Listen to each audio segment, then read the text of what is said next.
Hello বন্ধুরা, চলে এলাম আজকে আমি একটি মাটনের রেসিপি নিয়ে। তো মাটনটি আজকে সম্পূর্ণ তেল ছাড়াই আমি রান্না করব। তো ভিডিওটি শেষ অবধি দেখার অনুরোধ রইল।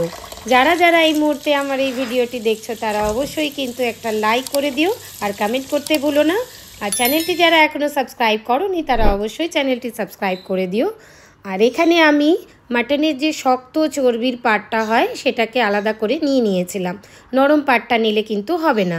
আর এখানে 2 চামচ মতো আদা রসুনের পেস্ট, কিছুটা পেঁপে বাটা, আর 2 চামচ মতো এখানে আমি নিয়েছি জিরের গুঁড়ো, আর 1 চামচ ধনের গুঁড়ো, আর 1 চামচ হলুদের গুঁড়ো, আর নিয়েছিলাম 1 চামচ লঙ্কার গুঁড়ো। এখানে কাশ্মীরি লঙ্কার গুঁড়ো আমি ব্যবহার করিনি, আমার বাড়িতে ছিল না, তোমরা চাইলে করতে পারো। আর 1 চামচ মতো এখানে নিয়েছিলাম গরম মশলার গুঁড়ো।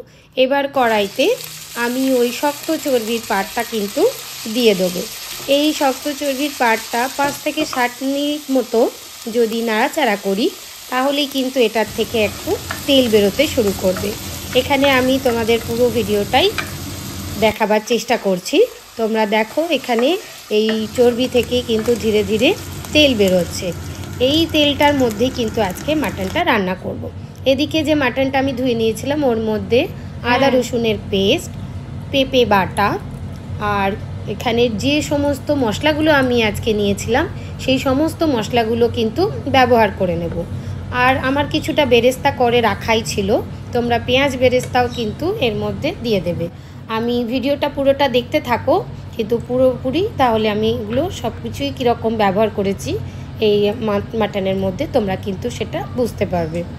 এর মধ্যে আমি এবার পেঁয়াজ কুচি, বেরেস্তা ও একটা টমেটো কুচি নিয়ে নিলাম।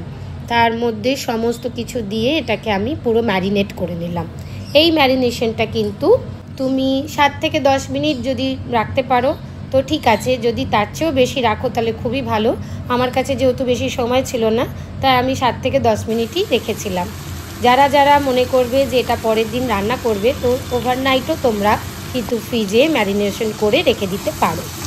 এবার আস্তে আস্তে আমি ওই চর্বির যে তেলটা ছিল তার মধ্যেই কিন্তু এই মাংসটা কষাতে থাকবো। এক ফোঁটাও আর অন্য কোনো তেলের মধ্যে ব্যবহার হবেই না।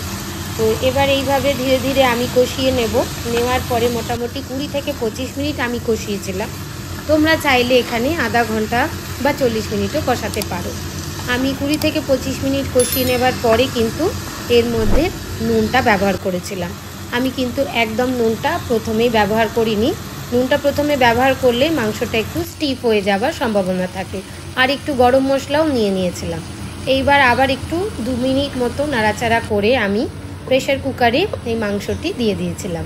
এবার প্রেশার কুকারের মধ্যে আমি 1 কাপ মতো জল ব্যবহার করব, কিন্তু জলটা কিন্তু মনে রাখবে যেন গরম জল হয়। এখানে কিন্তু আমি ঠান্ডা জল একেবারেই ব্যবহার করব না। এবার যখন ফুটে আসতে শুরু করলো তখন আমি প্রেশার কুকারের ঢাকনাটা দিয়ে মোটামুটি 8 থেকে 10টা সিটি টোটাল পড়বে, কিন্তু আমি 8টা সিটি দেওয়ার পরেই একটু প্রেশার কুকারটা খুলে নিয়েছিলাম। নিয়ে তার মধ্যে আমি একটু ধনেপাতা কুচি আর একটু গরম মশলা ইউজ করেছিলাম। এখানে ধনেপাতা কুচিটা সম্পূর্ণই অপশনাল। এইভাবে করলেই কিন্তু তোমাদের পুরো মাটনটা রেডি হয়ে যাবে। মনে রাখবে এই মাটনটায় কিন্তু একদমই কোনো তেল ব্যবহার করার দরকারও পড়বে না। খুব সুন্দর খেতে হয়।